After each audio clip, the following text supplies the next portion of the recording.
والله رجعت يا مر ورجعت أيامك تاني، هل هلالك يا مر. رجعت بكلامك الجميل، بتهديداتك، بكل ألفاظك اللي وحشانة بقالها شهر دي. السلام عليكم ورحمة الله وبركاته، أهلا وسهلا على كل محبين ومتابعين على قناتكم قناة حائط صد أهلاوي، اللي صوتها صوت كل أهلاوي. عاملين إيه؟ أحسن أهلاوية، أحسن ناس متابعين، يا أحسن محترمين. يا رب تكونوا بخير وبصحة وبسعادة، ونسمي الله يا صاحبي ونصلي على النبي عليه أفضل الصلاة والتسليم.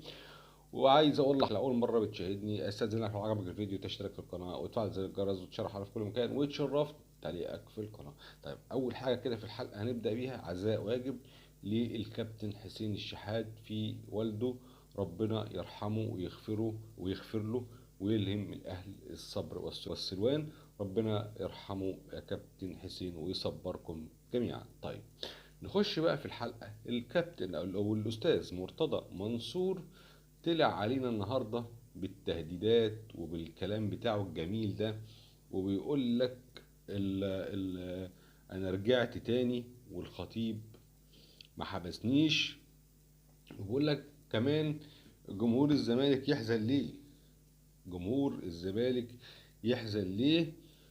الخطيب حصل على دوري او الكاس او افريقيا او السوبر او البطوله العربيه او كاس الرابطه، لا لم يفز بشيء رغم انه صرف ملايين الجنيهات.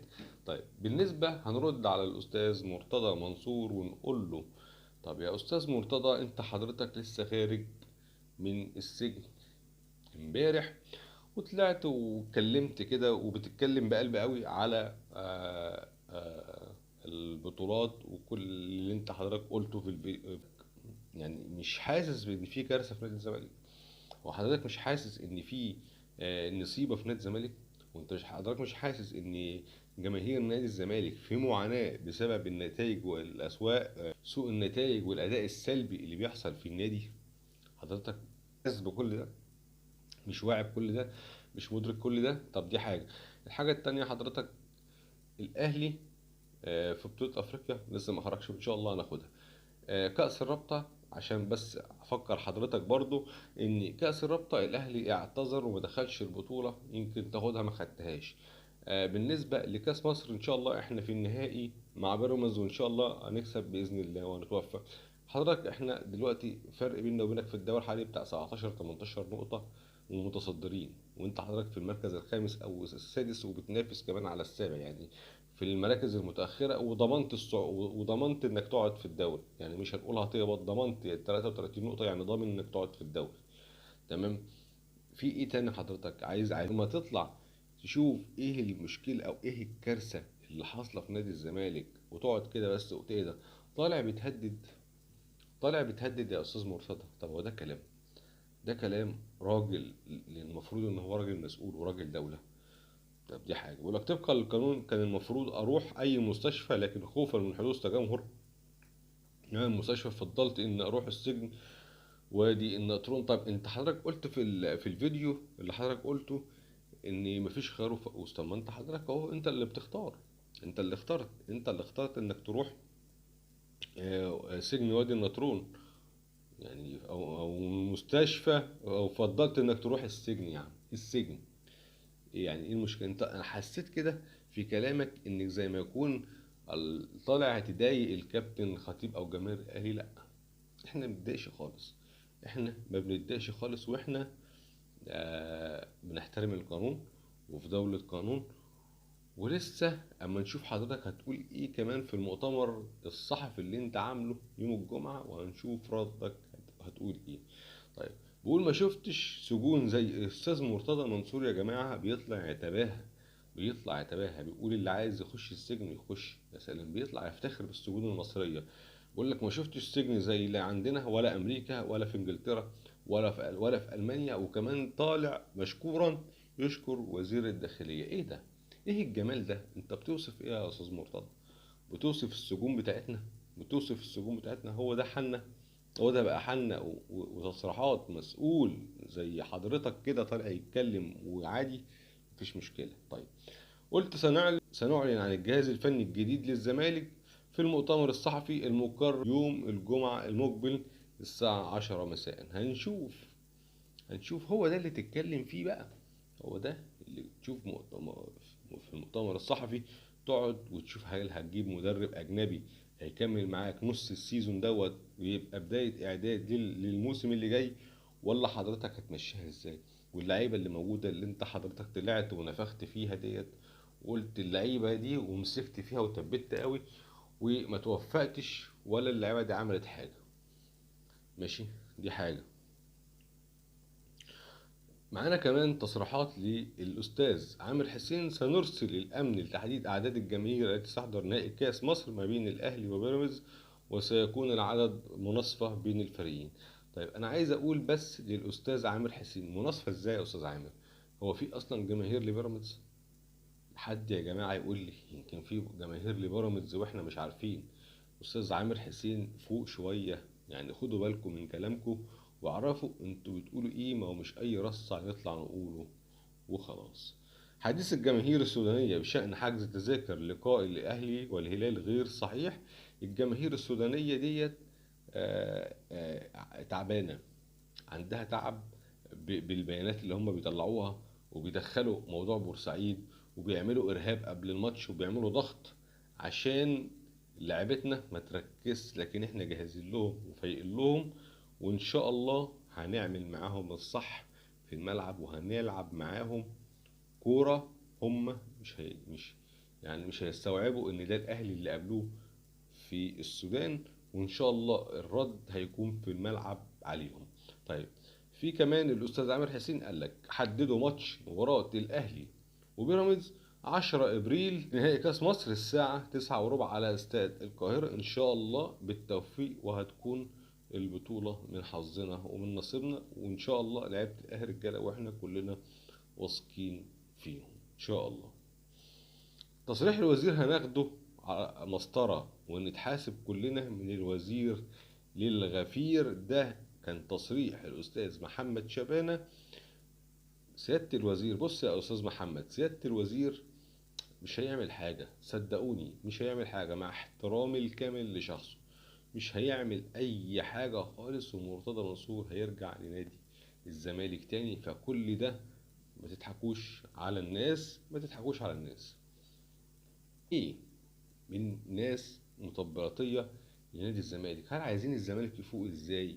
وطالع عبد الشافي صادق بيقول مرتضى منصور مؤسس الزمالك الحديث.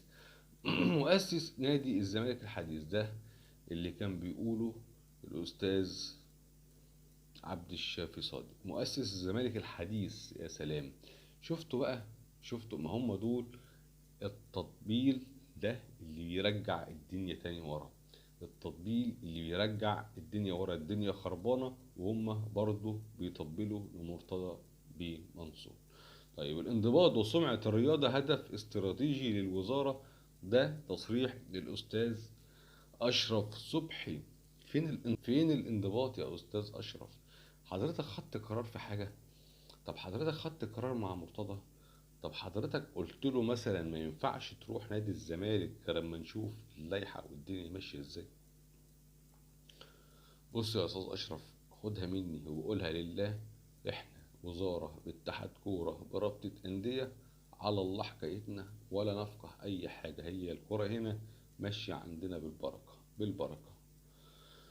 كهربا، كهربا اللي النهاردة كان حدقته مع رامز، عمل قال كلمتين، عمل هيجان للزملكاوية. كنت أقول، بيقول له كنت بتقول، قال له كنت أقول كهربا عقده صح أثناء تشجيع مع الجمهور بعد مباراة الأهلي والزمالك الماضية. تملي الزملكاوية حاطين كهربا في دماغهم، ومرتضى منصور برضه حاطط كهربا في الدماغ، مش عايز يطلعه، وأي كلمة مرتضى بيقولها بيترددوا وراه. كان بيسأل كهربا بيقول له لو خيروك انك تعتزل او تلعب للزمالك هتعمل ايه؟ قال له لا، هعتزل. طب ما هو ده يا جماعة، هو احنا ناسيين ليه ان كهربا ابن النادي الاهلي؟ ناسيين ليه؟ ناسيين ليه؟ مرتضى منصور طالع كده في اول ظهور ليه عمال يهاجم الكابتن محمود الخطيب. يا استاذ مرتضى، ركز في ناديك، ناديك في نصيبة، ناديك في كارثة، وانتوا كلكم في ورطة كبيرة. لم اللعيبة حواليك، شوف المدرب الأصلح اللي يمسك النادي ويكون إضافة. في الفترة دي انت محتاج انك تلم اللعيبة، مش محتاج انك تشتتهم، مش محتاج انك تشتتهم. كهربا كمان بيقول لك لاعبي الزمالك ليس لهم شأن بمشكلتي مع الزمالك او بالغرامة، وبشر جمهور الزمالك ومشكلتي مع اشخاص وليس النادي، واعتذر لاي شخص زعلان بسببي. زعلان بسببي طبعا الكلام ده جماهير الزمالك يا كهربا ولا كأنها سمعت التصريح ده، لان جماهير الزمالك اللي هم ماشيين مع مرتضى وبالعقلية بتاعت مرتضى كأنهم ما سمعوش حاجة، فالله يسهل لهم، مش فارقين معانا كتير يعني، احنا مش فارقين معانا كتير. كهربا بيقول مشيت من الزمالك علشان عقدي خلص وحساب اللي عمل معايا كده في الدنيا والآخرة ربنا هيجيب لي حقي. ده تصريح كهربا، وعند الله تجتمع الخصوم، وربنا هيجيب لك حقك اكيد يا كهربا، عشان يعني انت ما عملتش حاجة وحشة، انت اتغرمت وكل حاجة والدنيا تمام وانت وخلاص واتكلمنا في موضوع الغرامة دوت، وقال ان كهربا هيدفع الغرامة والراجل خلاص. بس الزملكاوية مع مرتضى منصور لازم يستفزوا، لازم يستفزوا، ان شاء الله ربنا هيجيب لك حقك فعلا. مرتضى منصور بيقول كمان وانا في السجن بعت رسالة لأحمد وأمير قلت لهم اوعوا تعتذروا للخطيب لو انطبقت السماء على الأرض، حتى لو انضغط عليكم. ليه هيعتذروا الخطيب ليه؟ خلاص، ما انت حتى كنت بتحاول تعتذر بطريقة غير مباشرة لما كنت بتقول يا خطيب عايزك تحط ايدك في ايدي عشان خاطر البلد، ما ده كان شبه اعتذار بس بطريقة غير مباشرة. وهم امير يعتذروا ليه وانت هو اصلا الخطيب ما كانش عايزك تعتذر، حتى لو انت طلعت بنفسك قلت اعتذر مش هيقبل اعتذارك. الخطيب بعد اللي انت عملته خد في الاعراض وغلط في اهل بيته وفي اخته، ما كانش هيقبل باعتذار. وحتى الخطيب كان الموضوع خرج عن ايده، ما كانش بتاعته، لان كانت جماهير الاهلي ما كانتش هتسمح بحاجة زي كده. معركتي مع الخطيب مش مع الاهلي، والمعركة بدأت دلوقتي. انا قلت بقى، ما انا قلت اهو، دقت طبول الحرب بتهديدات مرتضى منصور. فين بقى الدولة؟ ها هنفضل بصوا كنوزها وايه، وكان بيفك ويقول لك انا كان ضغط والبيت والنادي ومشاكل النادي والجماهير انا كنت مرتاح ورجعت لوجع القلب بس بطريقه غير مباشره. يا جماعه يا جماعه يا جماهير الزمالك فوقوا، يا جماهير الزمالك فوقوا، فوقوا والله انتوا في غيبوبه. تمت مساومتي على حريتي امام ثلاث اشياء: تقسيط غرامه كهرباء على 5 سنين، ونسيان قضيه نادي القرن، واعتذر لمحمود الخطيب تاني. طب احنا قلنا موضوع الاعتذار ده مفروغ منه ومش هيحصل، مش هيحصل. لو مين، وانت النهارده برضه في الفيديو بتاعك يا مرتضى كنت بتقول يا اللي سامعني قصدك على الراجل الكبير اللي سندك في البلد، وانت قلت كده في بعض فيديوهاتك قبل ما تسجن. تقسيط غرامة 5 سنين على 5 سنين. انت بنفسك يا مرتضى، انا برد عليك على واحدة واحدة، انت بنفسك يا مرتضى قلت يا كهربا اطلع قول لي مين اللي حرضك وانا هقسط لك الغرامة، عشان تعرف ان انت بتكيل بميكيلين طبعا، وده ما كانش هيحصل. انت كان نفسك كهربا يطلع يقول اللي انت عايزه، اللي انت عايزه اللي هو ايه، ان الكابتن، مش ان الكابتن محمود الخطيب، ان النادي الاهلي عموما حرضك او حد من النادي الاهلي حرض كهربا، عشان تعرف ان انت مش قد كلمتك يا مرتضى بيه. طب نسيان قضية القرن، طبعا قضية القرن دي لا تخصك في حاجة ولا أي حاجة، ده بالعكس، ده الأهلي رافع عليك قضية تعويض عشان بيطالبك في 60 مليون جنيه، والقضية لسه شغالة والنظر فيها لسه شغال، لأنك مش من حقك إن أنت تاخد نادي القرن، مش بتاعتك، مش بتاعتك. أنا برد عليك على فكرة على تصريح من التلاتة أهم. مصدر في الزمالك بيفاوض الإيطالي ويلتر متزاري عن طريق أحد الوسطاء، وكلاء المدرب يطلبون تقديم عرض يليق بالمدرب. مش طالبين عرض يليق بالمدرب، لا ده طالبين شركة سمسرة تفتح من جديد عشان العمولة تشتغل، عشان بقالهم فترة مفيش مصلحة ومفيش سبوبة، فلازم الدنيا تمشي عشان مرتضى بيه، عشان مرتضى بيه يعرف يقلب النادي كويس هو وأولاده، مين؟ صاحب العزبة وعياله. المرتضى في قلب الزمالك بيقلبوا نادي الزمالك، وجماهير نادي الزمالك ولا هي هنا ودن من تين ودن من عجين. نفاضل بين 6 مدربين وأجرينا استفتاء بالأصوات في مجلس الإدارة، ومش فاضل غير صوت مرتضى منصور. أجنبي أو مصري لسه مش عارفين، ده كلام جمال عبد الحميد، ومنتظرينه بعد خروجه من الحبس أو خرج لك المر يا باشا. وطبعا اللي انت بتقوله ده كل ده وليه لازمة؟ اللي شايفه مرتضى هو اللي هيمشي يا جيمي، اللي شايفه مرتضى هو اللي هيمشي. وكمان ميدو بيقول الزمالك محتاج مدرب ذكر ما بيهموش اسامي لعيبه وياخد قرارات جريئه. بطلوا بقى نغمة الذكر ونغمة الأسد والنغمة اللي انتوا عملتوها. خليته يقول لك أنا خرجت دخلت أسد وخرجت أسد. بس يا عم ميدو اهدى كده بالله عليك، اهدى كده بالله عليك يا ميدو اهو. وكمان بيقول لك مرتضى جمال عبد الحميد شفتوا الحنان حلو ازاي؟ الحنان جميل. الشهر اللي اتحبس فيه المستشار سنة لكن عدى، لكن عاد الأسد صاحب الكلمة الواحدة. مش بقول لكم انتوا اللي بتفخموا وانتوا اللي بتعملوا في النادي كده يا جمال عبد الحميد. انتوا شلة هزاز الرؤوس، هتفضلوا زي ما انتوا. الاهلي وجماهير الاهلي اللي على طول دايما سباقة ودايما سباقة في اختراق الارقام. جماهير الاهلي في موسوعة جينز الجمهور اشترى 50,000 تذكرة في ساعة، عشان تعرفوا ان جمهور الاهلي لا حصر له، لا حصر له. اكتر من 80 مليون. هتقول لي انت مبالغ عشان انت اهلاوي، هقول لك لا، دي الحقيقة اللي محدش عايز يعترف بيها. وان جمهور الاهلي او النادي الاهلي شعبيته طاغية بره وجوه. يعني النادي الاهلي مش في مصر بس، لا ده جماهير الاهلي في جميع انحاء العالم بفضل بطولات الاهلي ومبادئ الاهلي وبفضل جماهير الاهلي الشعبيه طاغيه. وبنشوف الاستفتاءات اللي بيحصل لما جمهور الاهلي بيخش يستفتي على اي استفتاء في اي حاجه تخص الاهلي او لعيبه الاهلي. ان شاء الله اللعيبه دي بتعدي حتى لو اللعيب ده عاد احتياطي. وشفنا كتير، وشفنا الاستفتاءات كتير. جمهور الزمالك يصرخ بعد صدمة البنك، لعيبة كسر في موسم صفر. لعيبة كسر في موسم صفر ده تعليق الكابتن شبانة. ومعانا فيديو لجماهير الزمالك بعد الماتش نشوفه ونرجع تاني ونرد عليه.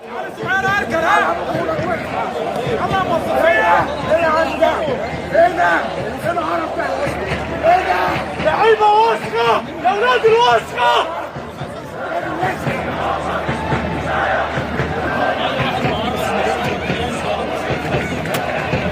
ما بتشتم مين يا بني ادم انت؟ خليك محترم.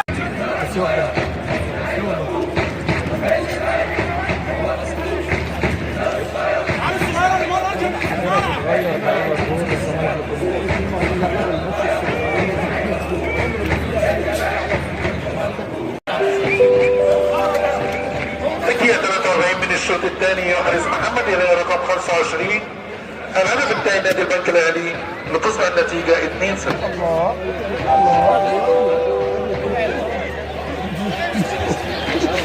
راجع الفار يلا. وراكم في كل استاد لعيبه خواجات. كابتن عمر جابر قلب الماتش عليه.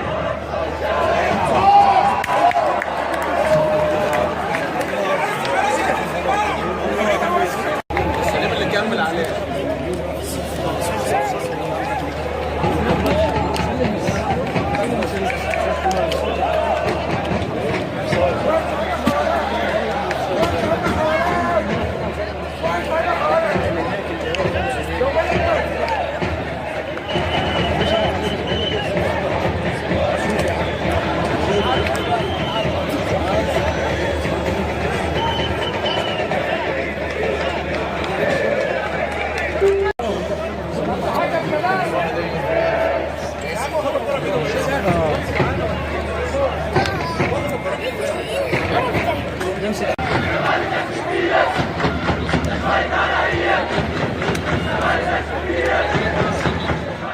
الزمالك يا سادة يا كرام، اللي طبعا امبارح وحقهم زعلانين على فرقتهم اللي طلعت السنة دي موسم صفري، مفيش أي بطولة، لا شيء.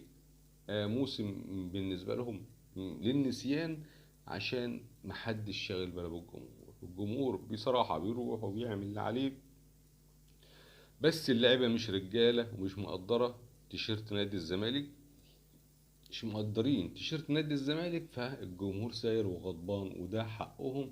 وده اللي احنا بنقوله لجمهور الزمالك الواعي، انك انت لازم تفكر في ناديك. الاشخاص زايلة لكن الكيان هو اللي موجود. فجمهور نادي الزمالك بقى الحقيقي اللي بيفهم، هو اللي مع استقرار النادي، وهو اللي عايز النادي يكون مستقر في كل حاجة، مش بالاشخاص، مش بالاشخاص. طيب احنا في نادي الزمالك عندنا كله ضرب، مفيش شتيمة، احنا بنمر بظروف صعبة. ده تصريح الكابتن المحترم الأسطورة الكابتن محمود أبو رجيلة. وبيقول لك كمان أعضاء مجلس إدارة الزمالك الحاليين بيتخانقوا على من يصبح رئيس النادي في ظل غياب الرئيس، وهو كل شخص لا يرى سوى نفسه، وهم ليس لهم أي لازمة في النادي. ده تصريح الكابتن أبو رجيلة أهو. أيوة، كله بيقول يلا نفسي أنا عايز أمسك ده. هليبة، مش رؤساء مجلس إدارة، دول هليبة في النادي. دول عايزين اللي هم عايزينه لشخصهم. ولو بيطلعوا يردوا بيردوا على نفسهم. مش عايزين النادي يستقر يا جماعة، الناس دي مش عايزة النادي يستقر. كمان الكابتن شبانة بيقول لك فرقة الزمالك الحالية ما فيهاش أمل ولا يمكن تنافس على أي بطولة معقولة. اللعيبة دي عندها إحساس بفانيلة الزمالك أو جمهور النادي. ده كان تصريح الكابتن شبانة. فعلا لعيبة عالة ما بيقدروش، وعلى طول من هزيمة لهزيمة، والهزايم متلاحقة، والجمهور خلاص جاب جاب الآخر بتاعهم. وكمان الكابتن شمانة بيقولك هو عواد والدفاع ده بيعملوا ايه بقى؟ يعني ينفع اللعيبة دي تلبس تيشيرت الزمالك؟ طبعا ما ينفعش، طبعا ما ينفعش ان اللعيبة الزمالك تبقى تغزل الجمهور كده، ويكونوا موسم أسوأ موسم للزمالك في الفترة اللي فاتت. عشان ايه؟ عشان كله بيتخانق على كرسي مجلس الإدارة، عشان كله ما بيجيبش لعيبة تفيد النادي، عشان السمسرة يا صاحبي. كل ده بيحصل في نادي الزمالك، ونطلع نقول يقول لك انتوا أعداء الزمالك، وانتوا عايزين الزمالك يبقى ورا. على فكرة مش من مصلحتي ان الزمالك يقع، من مصلحتي ان الزمالك يبقى ند زيه زي الأهلي، عشان نحس بالبطولات. مش عايزين الزمالك لا يطلع حصالة، ولا يطلع من دوري، ولا يكون مركزه في الدوري سادس أو خامس، ولا يخرج حصالة من أفريقيا، ولا يطلع من كأس مصر، ولا يطلع حتى من كأس الرابطة اللي الأهلي اعتذر منها، اللي فيه بعض الزملكاوية البجحين اللي طالعين يتكلموا وبيقول لك ما الأهلي مغلوب 3. لا، الأهلي مش مغلوب 3. ولو أنت قلت كده وحسبتها كده، تبقى أنت مع احترام لحضرتك دماغك مش شغالة، أو دماغك بقى فيها حاجة تانية مش عايزين نقولها عشان اللي فيكو بيكفيكو، فمش عايزين نطلع نحفل. احنا بنرد على الناس الموتورين من الجماهير اللي سايقها مرتضى منصور، اللي سايقها مرتضى منصور. ان شاء الله الدنيا تتظبط بقى، بس ما اعتقدش انها هتتظبط في عودة مرتضى منصور. مرتضى منصور جه، الزمالك هيرجع اسوأ من الاول، والايام اللي جاية هتثبت وهتشوفوا. لان الراجل ده لا ليه كبير ولا حد في البلد هيقدر يقف قصاده ولا اي حاجة. زي ما انت عايز تقول قول. وما تنساش يا صاحبي في حلقة نارية، حلقة تاريخية، حلقة تاريخية عن مذبحة بورسعيد، وعن مذبحة الدفاع الجوي، وكلام وعن ابو تريكة اللي ما كانش بيلعب، اللي ما لعبش واعتذر عن الماتش. كان خلافه ايه ساعتها مع المشير طنطاوي. في حلقة نارية، الحلقة دي ان شاء الله هتنزل بكرة. الحلقة دي هتنزل بكرة. لو انت سامعني ووصلت للفيديو انا محتاج رأيك. هل الحلقة دي انزلها لكم قبل الفطار ولا انزلها بعد الفطار؟ هشوف رأيكم في التعليقات هيكون ايه يا اهلاوية. ان حلقة صدقوني حلقة للتاريخ، حلقة للتاريخ، حلقة تاريخية. هتسمع حاجات ما كنتش تعرفها يا اهلاوي. هتعرف مين ننوس عين الدولة، هتعرف مين اللي الدولة كانت بتطبطب عليه، هتعرف ايه. وبص في حاجات كتير اوي اوي اوي فيها. حكاية او حلقة الاسرار الخفية، حلقة صدقني انصحك انك ما تفوتهاش، وانصحك انك تسمعها بتركيز. فننتظر من حضراتكم تقولوا لي في التعليقات الحلقة دي ننزلها قبل الفطار ولا ننزلها بعد الفطار. وكده حلقتي خلصت يا أهلوية. بس الكلام لسه ما خلصش.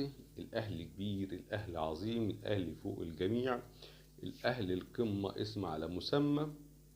وكمان عايز أقول حاجة قبل ما أقفل حلقتي. إن شاء الله بنتمنى التوفيق لمنتخب مصر بكرة إن شاء الله، نفوز على ملاوي إن شاء الله، ويكون صعود أكيد إن شاء الله. إن شاء الله نتوفق زي ما صعد المنتخب الأولمبي، إن شاء الله يصعد كمان المنتخب المصري، وتكون حاجة إيجابية. وعايزك يا صاحبي وعايزك يا أهلاوي تكون إيجابي. تتفرج على الفيديو بعد إذنك وتدينا لايكك أو تعليقك على الفيديو. ولو مش مشترك مستني إيه؟ تشترك في القناة وتفعل زر الجرس للكل وتشاركها في كل مكان، وتشرفني بتعليقك على الفيديو على قناتكم، قناة حائط صد أهلاوي اللي صوتها صوت كل أهلاوي.